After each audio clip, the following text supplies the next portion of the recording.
টিহিরি ভাগীরথী ও ভিলাঙ্গনা নদীর মিলনস্থলে অবস্থিত উত্তরাখণ্ডের ছোট্ট একটি শহর, যেটি বিখ্যাত এখানে টিহিরি লেক বা টিহিরি ড্যাম রিজার্ভারের জন্য। পূর্বে গণেশ প্রয়াগ নামে পরিচিত এই শহরটি টিহিরি গাড়োয়াল ডিস্ট্রিক্টে অবস্থিত একটি দারুণ পর্যটন কেন্দ্র। Hello everyone, Bong in Chhattisgarh চ্যানেলে তোমাদের সবাইকে স্বাগত। আশা করি তোমরা খুব ভালো আছো আর আমরাও ভালো আছি। তোমরা এখনো যারা আমাদের চ্যানেলটাকে সাবস্ক্রাইব করনি, প্লিজ সাবস্ক্রাইব করে আমাদের পাশে থেকো আর ভিডিওটা শেষ পর্যন্ত দেখো। সকাল সকাল রুটি ডিমের ভুজিয়া দিয়ে ব্রেকফাস্ট সেরে কানাতালের সুন্দর গাড়োয়াল হাউস রিসর্টকে বিদায় জানিয়ে আমরা রওনা দিলাম ঋষিকেশ ও হরিদ্বারের উদ্দেশ্যে।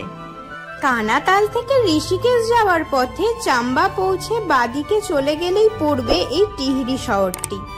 আর্টিফিশিয়াল ভাবে বানানো এই টিহিরি লেকের প্রাকৃতিক সৌন্দর্য কিন্তু অতুলনীয়। 855 ফিট উঁচু এই টিহিরি বাঁধ ভারতের উচ্চতম এবং সারা বিশ্বের 13তম স্থান অধিকার করেছে। এই লেকটি নানান ধরনের ওয়াটার স্পোর্টস অ্যাক্টিভিটি যেমন parasailing, jet skiing, banana ride, speed boating এর জন্য বিখ্যাত। এই সব কিছুর ব্যাপারে ডিটেল ইনফরমেশন পাওয়ার জন্য ভিডিওটা একটুও স্কিপ না করে দেখতে থাকো। টিহিরি লেক কিছু বছর যাবৎ হানিমুন ডেস্টিনেশন হিসাবেও খ্যাতি লাভ করেছে। তোমরা যারা প্রিয়জনের সাথে এই পাহাড়ে ঘেরা লেকের উপর রাত কাটাতে চাও, তারা ডোবরাচাটি ব্রিজের কাছে Leroy floating huts and eco rooms অবশ্যই ট্রাই করো। আমাদের হাতে সময় না থাকায় এই এক্সপেরিয়েন্সটা আমরা মিস করি, তবে তোমরা কিন্তু এখানে থাকলে অবশ্যই কমেন্ট এক্সপেরিয়েন্স শেয়ার করো।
এই লেকে নানান ধরনের ওয়াটার স্পোর্টস অ্যাক্টিভিটি হয়, তার মধ্যে কিছুর প্রাইস আমি বলে দিচ্ছি, যেমন parasailing 3000, jet skiing 500, banana ride 600, speed boating 600, kayaking 3500 আর প্যারাগ্লাইডিং 4000।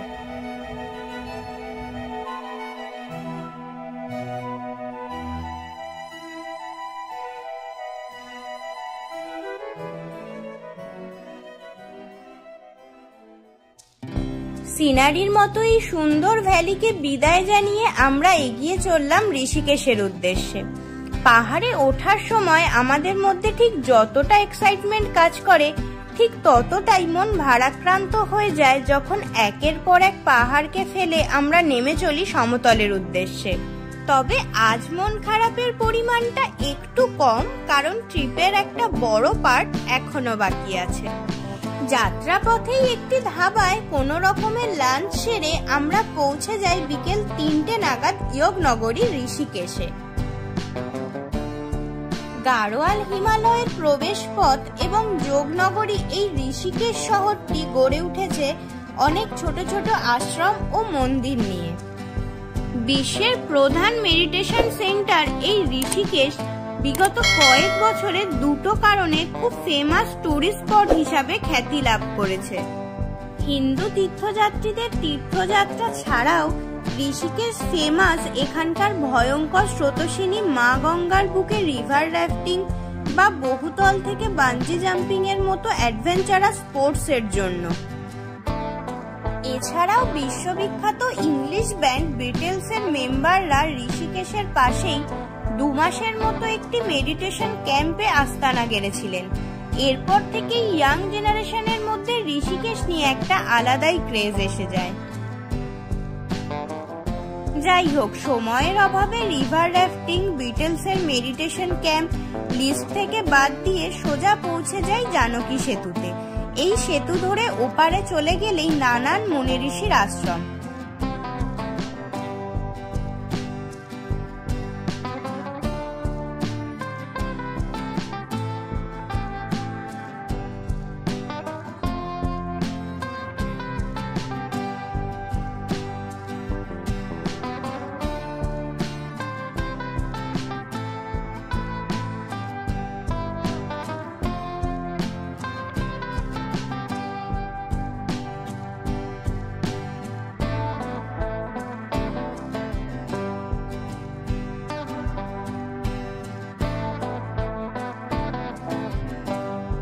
এখানে এই আশ্রম বা ছোট ছোট মন্দিরগুলো ঘুরিয়ে দেখানোর জন্য গাইডও পাওয়া যায়।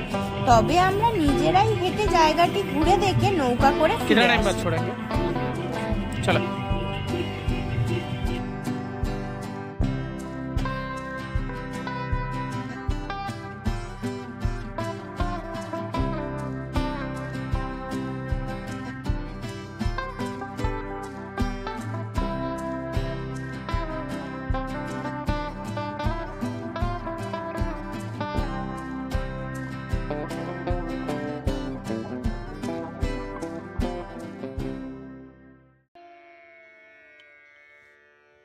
এরপর যার জন্য এত অপেক্ষা করেছিলাম চলে আসি সেইখানে, ত্রিবেণী ঘাটে গঙ্গা আরতি দর্শন করতে।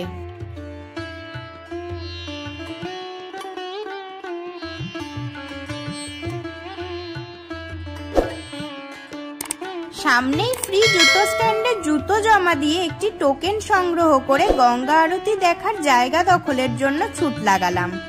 সময়ের সাথে সাথে ভিড় বেশ বাড়তে থাকে, তাই চেষ্টা করবে গঙ্গা আরতি শুরু হওয়ার আধ ঘন্টা আগেই পৌঁছে যাওয়ার।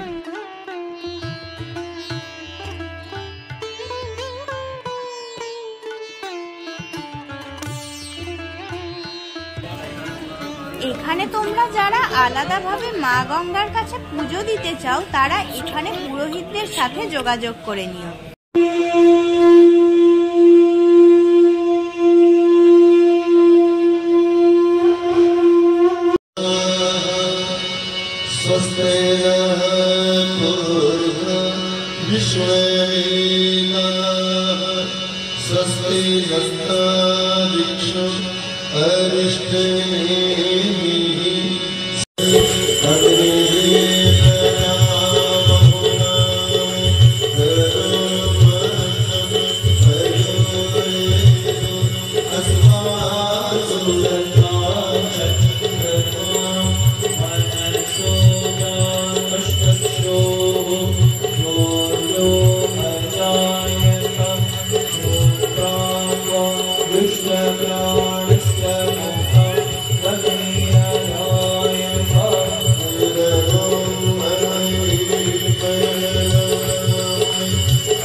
অসম্ভব সুন্দর আরতি মনকে যেন একেবারে চাঙ্গা করে দিল। তবে হাতে আর একদমই সময় ছিল না। এরপর আমরা হরিদ্বারে রাত 9টা নাগাদ পৌঁছে দাদা বৌদির হোটেলে মন ভরে বাঙালি খাবার খেয়ে দিনটা শেষ করি। নেক্সট ব্লগে ফিরছি হরিদ্বারের ডিটেলস ব্লগ নিয়ে।